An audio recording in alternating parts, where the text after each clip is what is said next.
आ रहा होगा सारा, देखो ना इसका इतना बड़ा बाग, देख रही खाल। इसमें एक आदमखोर हो गया था, जिसको मारने के लिए हम्म 41 लोग राइफल लेके सेट हुए थे। हम्म। एमपी मध्य प्रदेश से लोग आए थे उसको मारने के लिए। सभी ओरिजिनल जानवरों का खाल इसमें लगा हुआ है।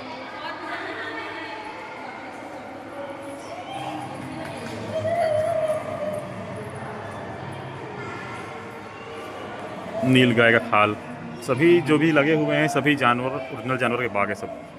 लियोपार्ड का खाल।